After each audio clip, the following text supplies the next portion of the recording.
Greetings everyone. I just want to come on and share a reading with you for May 7th, full moon in Scorpio.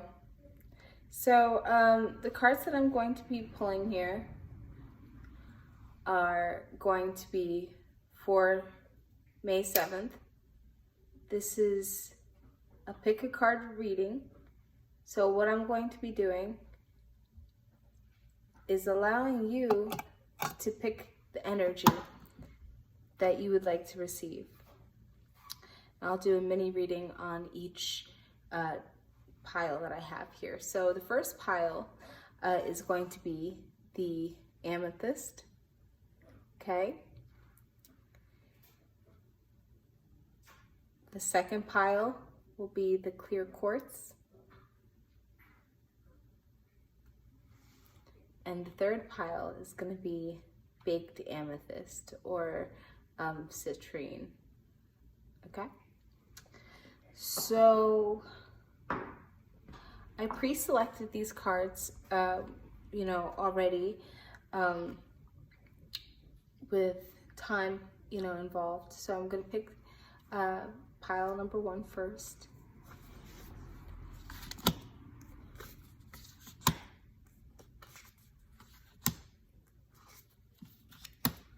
Okay, those of you that resonated with the amethyst crystal, this is for you. The first card that you have here is Gnosis, okay? This energy is about a higher understanding, a higher knowledge.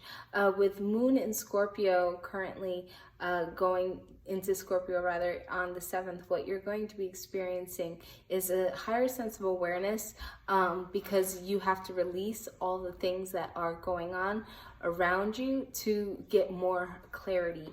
Gnosis energy is very much a high vibrational alchemy of understanding, allowing things to kind of come through you and to you so you can give it to others in a higher thought process as well.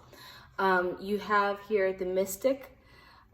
Mystic energy clearly is not necessarily fully grounded or integrated into self a lot of the times, because people that have mystic energy are hard to contain.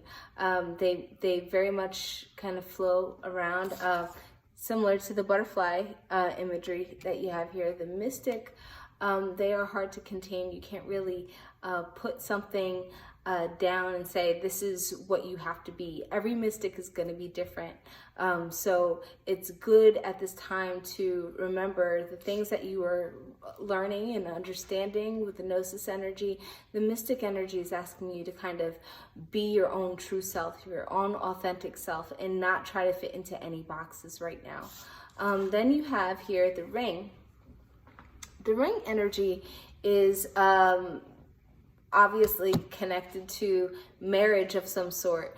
So it's kind of an opposing energy if you think about it, in the sense of not being put into a box or, committing to one thing. The ring is asking you to commit to your true self, your authentic self, and never, separate yourself from that experience. Because the thing is when you have the ring, you are taking a vow into your authentic being and who you want to be, who you want to show others that you are. So it's really valuable lesson that you take that on in this experience of the Moon in Scorpio, because Moon in Scorpio really often just is you know what, I'm done. I don't want to see anything that's not true in my environment. So what you guys are really going to be seeing is a lot of energy that comes up and clears itself for you. You have here as your finale is the threshold. So the threshold energy is very much about taking on, understanding that what you create, where you go is you're always going to be at home. You have to have some type of threshold to walk over, but also making sure that your home does not become a part of a negative thought, you know, like, so for instance, like if you were consistently home, obviously a lot of us are with the coronavirus COVID-19 epidemic, pandemic experience that we're going through right now, right? So a lot of us are being put in the position to be home more. And, you know, like that threshold, it's, you know, making sure that you leave and walk out of that threshold, cross your threshold daily, and making sure that your threshold is, in another word, you know, focusing on like, this is not my threshold of pain or of frustration, or, you know, making sure that you are not pushing the marker in that space, because the threshold doesn't only mean a house. It means like, this is my threshold, this is my turning point, this is, you know, that experience. So think about words in these experiences, and that's really good too.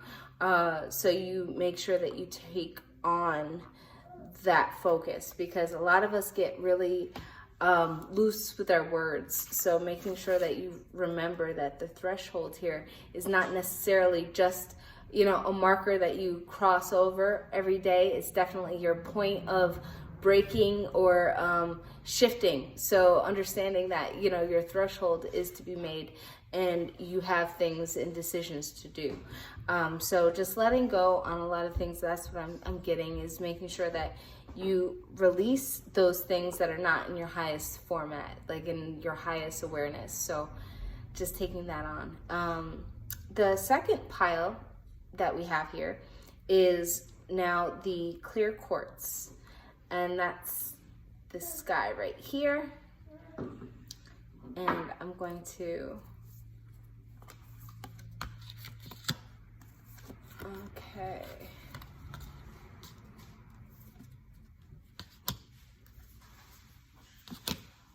Very powerful. Okay, so those of you that picked the clear quartz, you've got some stuff here. Okay, so the clear quartz, you have the shapeshifter. Shapeshifter, I actually was just speaking about the shapeshifter energy, and I tend to happen to have that energy a lot of the time because I'm unafraid of kind of like changing. Like, I like change. Change is good for me. Change really helps me. But the thing is like, when I am being told to change for someone else, I really buck at that. So really what this is about is like making sure that the shapeshifter energy is not necessarily a negative, because it gets negative when you try to become a people pleaser and focusing on focusing on when you become a people pleaser, you don't want to shift into pleasing people all the time. Focusing on making sure that you shape into what you feel is most confident for yourself, and making no apology of it. So then you have here the bridge. Little guy had to be on task here with us. So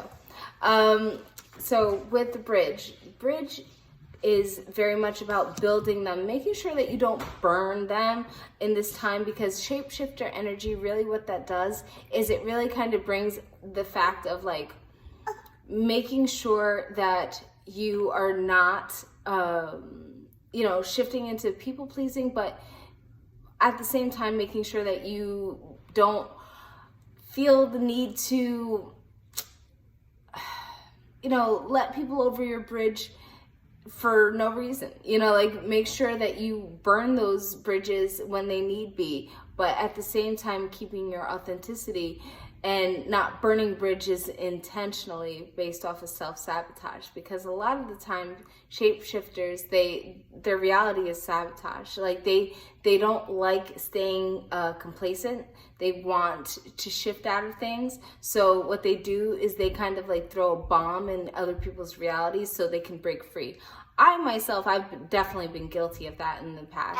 Like where I don't want to deal with somebody, so like I will completely detach and be like, okay, well, this is that, because it doesn't fit my present reality. And, I know that that's definitely something here with the shapeshifter energy. And with the bridges, it's asking you to really remember that you have to build them just as quickly as that you can burn them down. So bridges are really important here when it comes to where you're going to go next and thinking about those new experiences. Then you have here the underworld. The underworld obviously is the places that are up, down, left, right. Those are things that are not real realities. The underworld necessarily, the energy is really calling forward, like for you to look at your temptations, the things that kind of sit in you that you don't want to necessarily talk about. That could be a very strong reason as to why you have taken on a shapeshifter reality many times. So kind of like going back, instead of saying like, oh, I'm a shapeshifter and this is so great, there's a very dark part of the shapeshifter energy too if you don't harness it appropriately when it comes to who you're going to represent yourself as in the world. It's kind of like a need for healing. And the underworld is the opposition of heaven energy. It's definitely being in your own personal health. So don't allow yourself to people please to pull yourself down even further. So that's definitely something that you are going to have to come through within this moon in Scorpio, because moon in Scorpio again is very much about like your truth and making sure that you're being authentic and all of that. You have here as your finisher card, your finale card, is the storm. So storm obviously means that you have something brewing that you have to just kind of like push out and expand on, and it's good to do that. It's healthy to do that because the storm also brings a sense of cleansing. It's really powerful to do that to yourself and do it for yourself because nobody else can do it. It's your own personal storm that's going to kind of shift and direct you from a clearer space. You have to be aware that it's healthy. It's not necessarily as negative as you can focus things on after that. So I think that with that energy, a lot of us get lost in the sense of other people, and we forget the healthiest balance of other people is for us to recognize ourselves. So that's what I have with the clear quartz. And the last pile, the baked amethyst, what we have here, or citrine as some people call that.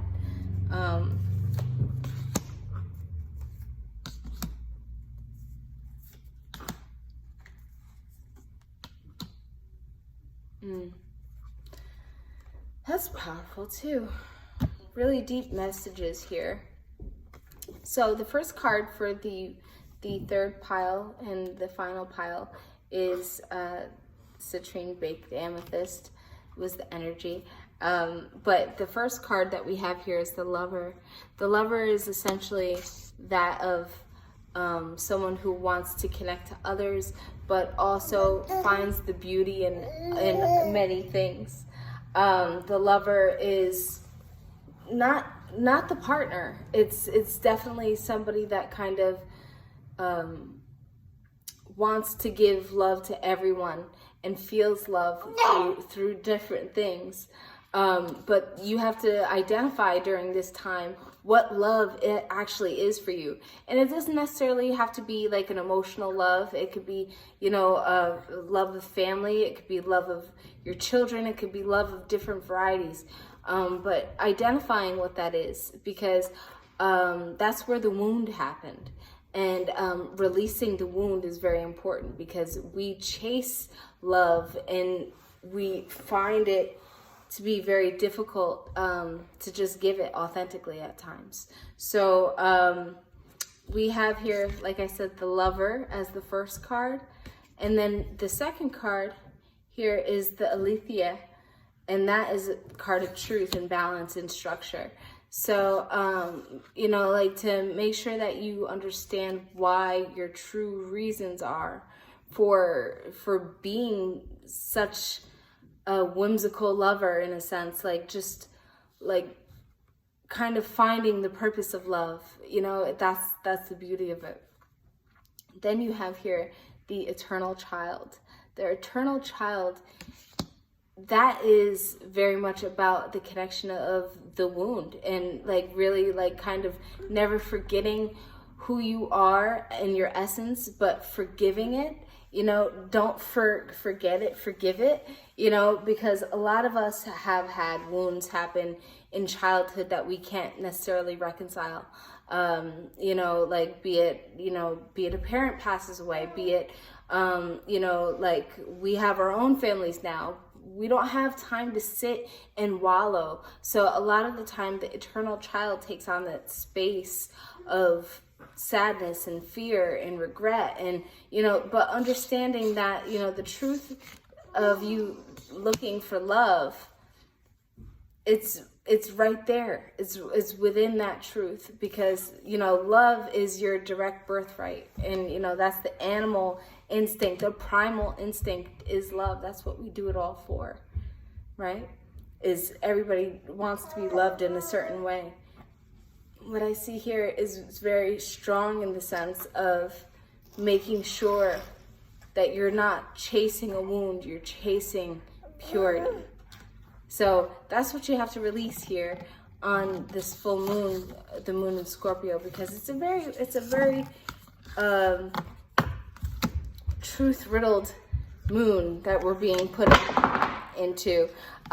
You know, and today, sorry, my little one here.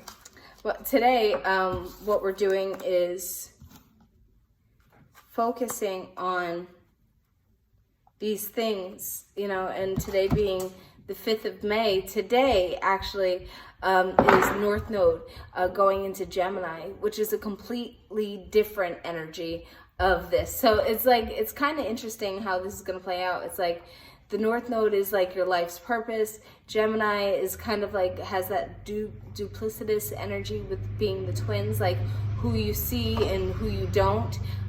So this is very, like, it's very much like the hidden energy of taking on the moon energy here next, you know, being on the 7th, which this video is for. I think that having the moon energy being in Scorpio is a really prime example of allowing yourself to see the truth in this time. And Gemini being in North Node, it's basically wanting to yell the truth from the rooftops, in a sense, because Gemini, they, you know, like I won't use that example, but think about a very famous Gemini. I won't name him. However, very famous Gemini, yeah, 2 very famous Geminis, actually, now I say this, 2 very famous Geminis, I'll just say it, forget it, but Donald Trump and Kanye West, I definitely think that they are very famous in the sense of Gemini energy, where they will speak the truth, but think, like, say it in such a way that you take them as like being stupid or joking, or, you know, but the thing is there's always truth in jest. And I encourage you to think about that. So, yeah, I hope that this reading has found you in good spirits and in good health. I pray that you all continue having good health and good spirits in this time. If you'd like to book with me, it's going to be www.demurelife.com, and you can click on Oracle readings. This is an Oracle reading, but I do a variety of different readings too. So I hope to talk to you soon. Peace, love, and light.